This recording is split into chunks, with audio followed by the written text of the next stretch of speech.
Terve vaan kaikille tasapuolisesti. Tässä Jaskan kaljat ja blogin pääsyyllinen Jaska äänessä. Tää olisi niin kuin ensimmäinen video blogia varten ja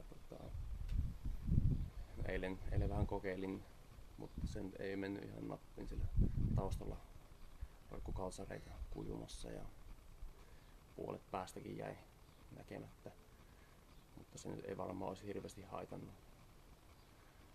Joo, mutta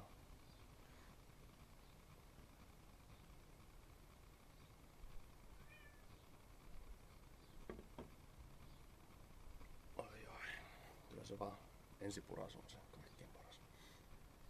No niin, asiaan. Eli tässä nyt tuopi ääressä istuskelen ja nautiskelen samalla Kiteen Panimon Bajari-pilssin viimeisintä koeversioon. Eilen tästä laittelinkin jo reittasta blogin puolelle. Ja kyllä tällaisia oluita mielellään nautiskelee, tuopillisen jos toisenkin. Erittäin toimiva maitokappa, vahvainen pils. Oho. No, mitäs muuta? Kesän tapahtumia. Niistä voisin tässä seuraavaksi mainita hieman. Muutaman viikon päästä alkaa taas kesälomat ja olisi tarkoitus lähteä tänne Helsingin suuntaan. Siellä on suuret oluet, pienet panimot festivaali ja paripäiväinen olisi tarkoitus siellä viettää. Erittäin mielenkiinnolla odotan tätä reissua. En ole ennen käynyt näillä kyseisillä festareilla, joten siellä jos tämmönen jätkä näkyy, niin puttakaa olkapäätä, niin maistella oluet jos toisetkin. Muita kesäjuttuja.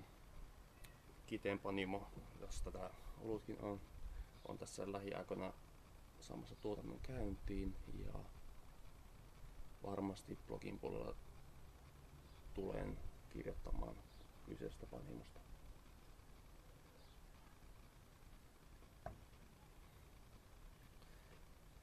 Sitten, mikä nyt tuossa blogin puolella on eniten työllistänyt, niin on tuo suomalaiset pienpanimot tutuksi artikkelisarja.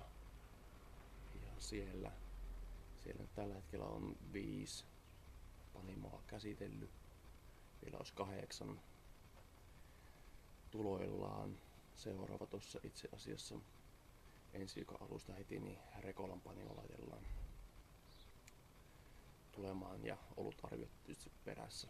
Siellä on mielenkiintoisia oluita luvassa, esimerkiksi tuon Panimo Hiisin kanssa yhteistyönä tehty 2 kotia, joka on Tyrnillä maustettu pelki-ipa.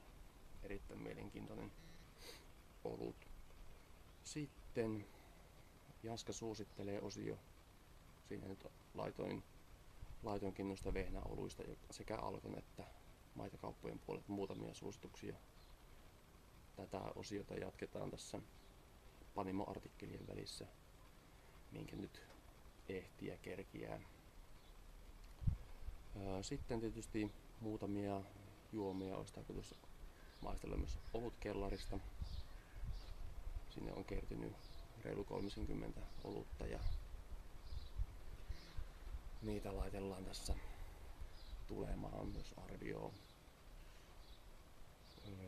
Tietysti en pysty arvioimaan näitä oluita samalla tahdilla tuonne blogin puolelle kuin esimerkiksi Arde, mutta luvassa kuitenkin on paljon kaunista humalaa, IVA-hommia unohtamatta. Ja no, äsken sato kaatamalla vettä ja välillä tuli rakeita ja nyt paistaa aurinko lähes pilvettömältä taivaalta. Mitäs se olisi kesä ilman näitä mallasjuomia?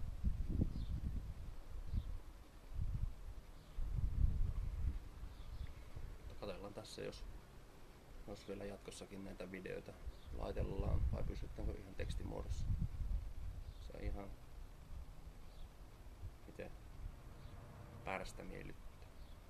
Mutta palataan astialle.